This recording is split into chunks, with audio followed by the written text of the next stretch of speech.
Hey guys, what's up? This is Patrick Bryant here. What's going on? This video today is going to go over one of the hottest topics in Photoshop, of course, and that is Photoshop brushes.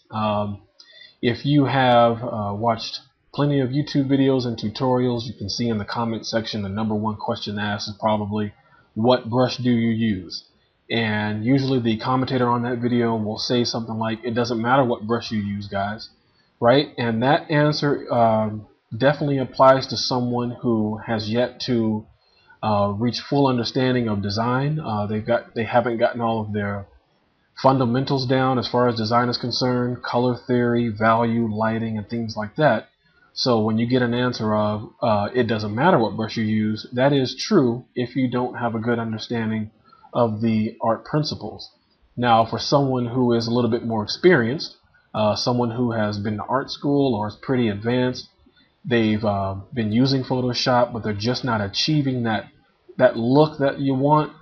Now, when you ask the question of what brush are you using, now it does matter. Now it does matter what brush, because you've got your fundamentals down, you've been rendering some images, but you're just not getting that final look that you want.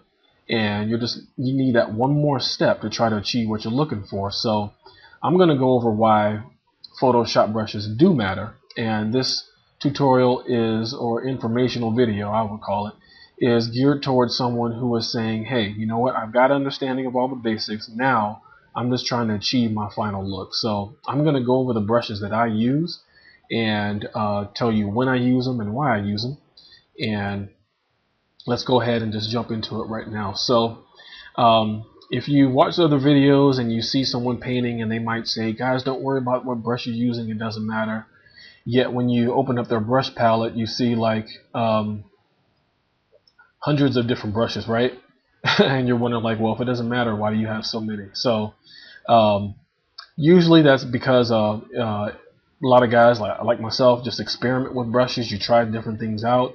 Sometimes you can have a project where you need a specific brush, and a certain brush is gonna help you achieve a look faster. So that's all that is. So these are the main brushes that I use. It's about 7 or 8 brushes, and I'll go over each one. So this first one here is, I just called it a hard fill brush, and it is exactly what it it is exactly what it sounds like. It's just a fill-in brush, flat color, and just to fill in a background or fill in a silhouette really quick.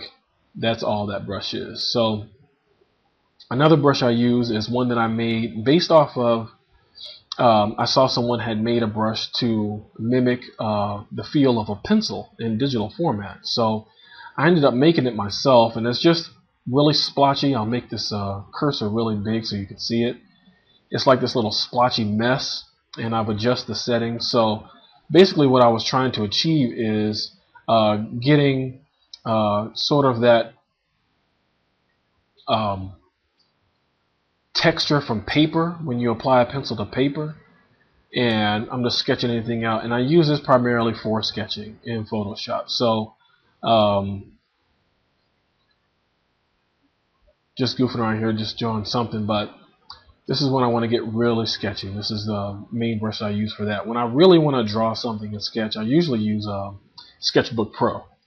It's a better drawing program in my opinion, but in Photoshop, I mean, I work mostly in this, so it's this works out just fine. So as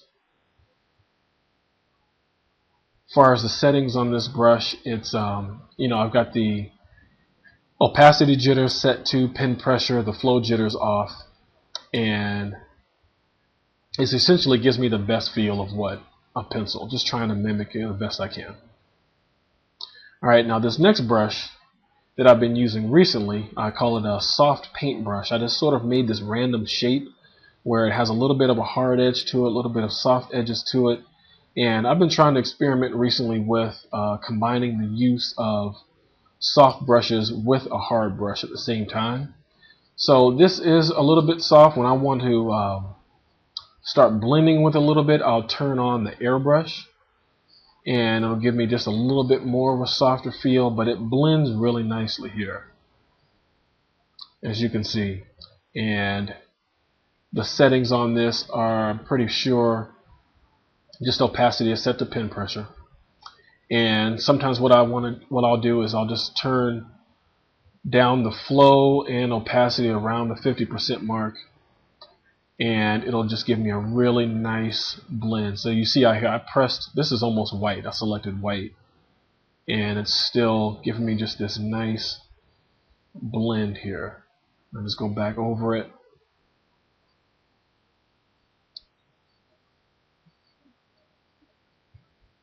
And so I'll use this usually when I'm rendering something like skin. I'll use a brush like this, and it gives me a real nice blend. I don't have to work too hard as far as getting the colors to blend in here. So, excuse me. So, I really like this brush recently. I've been using it a lot to try to, like I said, try to achieve combining a soft brush with a hard brush. So, if this could even be a rock.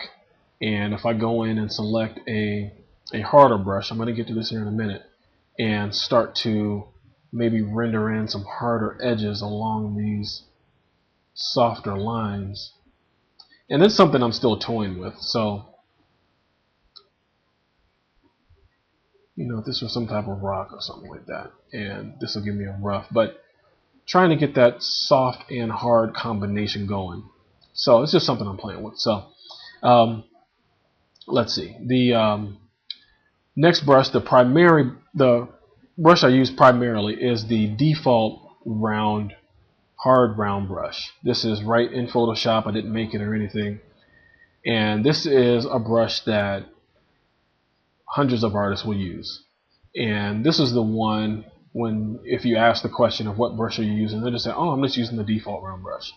And it's true, it does just about everything. It comes with default airbrushes already set on. And, you know, if I'm getting some edges that are too harsh, you know, I can adjust the flow and opacity if I want. But it does a pretty nice job to really get, you know, sort of a painterly look to it, and at the same time still giving you the ability to blend in colors nicely. So that's the default hard round brush that I use just about 80% of the time, with combinations of things I experiment with. But when I want to paint, this is it. So that's the main brush for that. Still get a nice blend, a few hard edges in there, but that's no big deal. So a softer version of this brush I just created from this default brush, except I adjusted the hardness.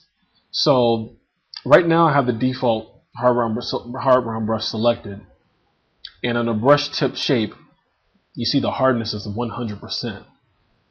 So to offset that, if I've been painting and let's say my edges are a little bit too harsh, okay, and I didn't really get a nice blend how I wanted, I made this softer version of this brush by just adjusting the hardness, and that's right here, and I just call it the soft default brush, and I'll turn the hardness down to 35%. And that is going to give me the opportunity to just soften these edges up a little bit, and it blends a little bit more nicely. And when I created this brush, it kind of gave me the idea to make this soft paint brush that's sort of a mixture of the two. But you can see how this will blend it in a lot nicer. The hard edges are gone. And again, color picking mainly. It's going to get that. So that will get rid of my harsh edges if I've you know, worked too fast or something, and you know, the edges are a little bit too harsh. This helps me blend it in. Now this brush is a little bit too soft, so sometimes what I'll do is go back to the default hard round, and I don't want this to so much look too airbrushy, and I'll go back in and paint over some of that. So it's just combining the two. And like I said, sometimes I can just turn down the flow and the opacity, you know, if I'm lazy and just don't want to switch back and forth too much. So just depends. If I'm working on something that I know needs a really nice render, I'm going to be working on it for 10, 12 hours, then I'll combine the two. Alright, so this hard paint brush, that's the next brush I'll go over here. And this is the brush that I'll use for when I want to speed paint. So if I've been working on a commission for a long time and rendering images that took 8, 10, 12 hours, and sometimes when I'm done with that, I just want to break, and I'll use this hard paintbrush. I'll have to zoom in. I can't paint too big with this. It slows the computer down, but this sort of gives you that, you hear the term, that painterly feel. And I don't mind the hard edges. See, this is slowing down a little bit. Let me just zoom in so I don't have to work as big. And I'm not worried about the hard edges. This is, it's going to look like, really messy, that really messy painterly look. And I sort of just made up this square brush by accident a long time ago, just goofing around trying it out. And the settings on this, I think I just have control and excuse me, opacity and flow set to pin pressure, and the hardness is like 100%. So this is a 100% hard round brush. And like I said, I don't mind all these harsh edges. It's when I want to get something to look really, that sort of sketchy painterly look. Like there's just layers of paint packed on each other over and over again. And I'll use this when I speed paint. It'll fill in an area really quick if I want to, fill in the area really dark. It can do it really fast. And then when I want to lighten it up some, I can just go back over it, and it just looks smeared. You know that look. And this is when I just sit back, relax in my chair, and have fun. Excuse me, when I'm not worried about too much, perfect blends or anything like that. Love this brush for that reason. Alright, and then let's see, last brush is this soft airbrush, and it's exactly that. It's a very soft, it's the default airbrush, except as I just adjusted the softness or the hardness to it.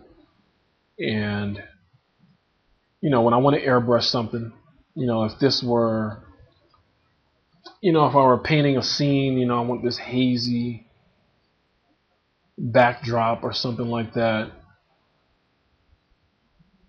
And it's just going to give me that really soft look. Whoops, slowing down a little bit. And then I can go back in and use a harder brush, to paint something sort of in the mid-ground, some house or something.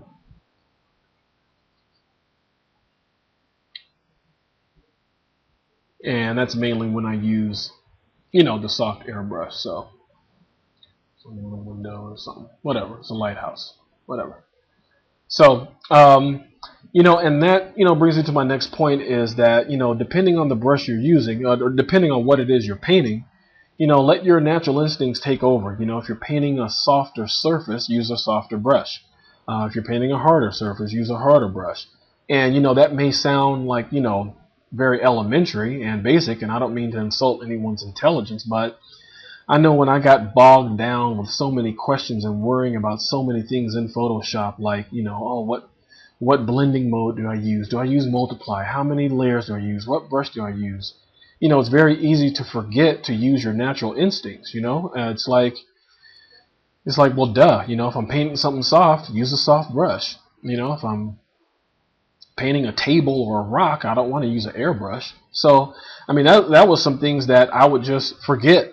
And you're trying to worry so much about Photoshop doing the work for you that you forget, just what comes naturally. So try to, remember what it is you're painting and use the right brush accordingly. The last thing what I'll do is I'll show you here. Let me just make some harsh scribbles. And I sort of made this, I used my square brush here, sort of the hard fill brush, and I'll show you what I do with my smudge tool. Is that I adjusted the spacing on it some. Let's see if we can see it here. It's this brush right here, and I've adjusted the spacing because I think the spacing on my other ones are about 1%. Well, the spacing on this I moved to about 10. And what this does for me when I use the smudge, and I'll really show you when I use it, but with that brush selected with my smudge tool, I can just get rid of these harsh lines. Now, this is based on my tablet settings, and the strength on my smudge is about 56%. That's a random number, but look at this. It just gets rid of all of these harsh edges. And I have to be careful not to just fall in love with this, because it's real easy to get lazy. And if I have some harsh edges where I wanted it to be smooth, I'll go to my smudge tool and just get all these out. And I have to make sure, though, that I go back in and paint over some of that, because it's very easy to fall in love with this brush and get lazy. So if I've done something like this, what I'll do is I'll go back and paint. And I usually just use the standard brush, the default brush, and just try to paint in that same area so it just doesn't look smudgy. I don't want to let everyone know that I've been lazy, even though I have. But I'll go in and just paint back over some of those areas that I've smudged. So usually what I use it for is if I've done something where I've got if I want like a real bright shine on something, and then what I'll do is I'll go in and smudge and just kind of smudge it away, like it's some type of glare off of a bubble or something glass, something like that. You know, it might actually look like that. So that's when I'll use that. And then primarily what I use it for is after I've sketched and I've done, whoops, wrong tool. Sorry about that. And go to my actual paintbrush. And so if I've been sketching something really fast, you know, it's got like, you know, all these messy lines everywhere, and you know, something where I'm just trying to come up with an idea for something, and you know, let's say the sketch, you know, comes out okay. You know, I've got this ogre or something, or whatever, monster, whatever it is, and I'm like, okay, you know, this sketch is okay. You know, whatever. I've you know, I've moved along. I've kind of added some really rough lines. You kind of see, you know, if I've just messed around some ideas, whatever.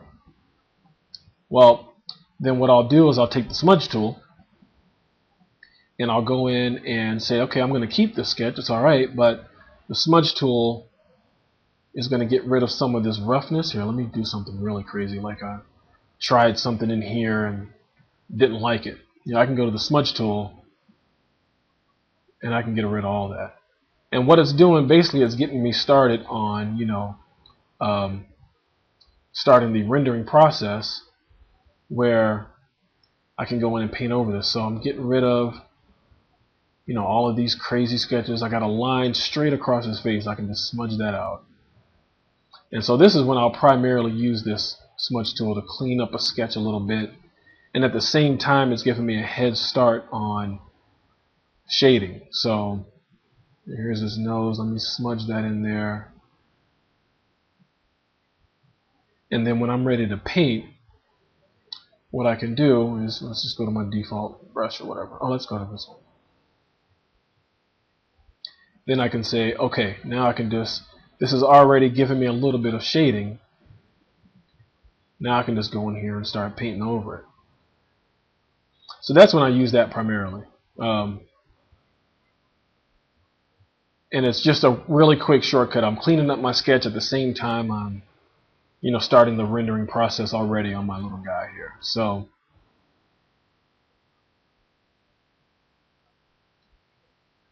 those are the tools that I use and when I use them. For you, the best suggestion, I mean, I know someone may ask, you know, could you, you know, post your brushes somewhere so we can download them or something like that. I would suggest that the best brushes that you're going to come up with are the ones that you create. I've created these brushes based off of my tablet settings, what I normally do and what I normally paint. You may be doing something differently. And if you want a tutorial on how to create a brush, I can do that, or you're more than likely have already come across some on YouTube. But there's plenty of them. But if you want me to make one, I can do that.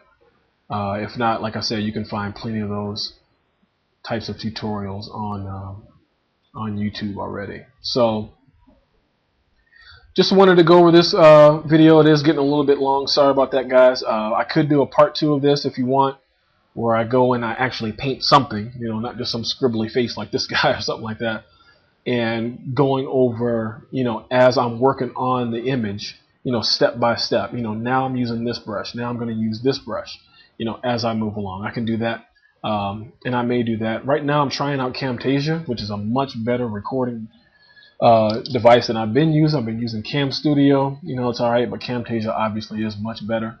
So I might be making a few videos here in the next week or so, and I'll just upload them at different times. So keep watching.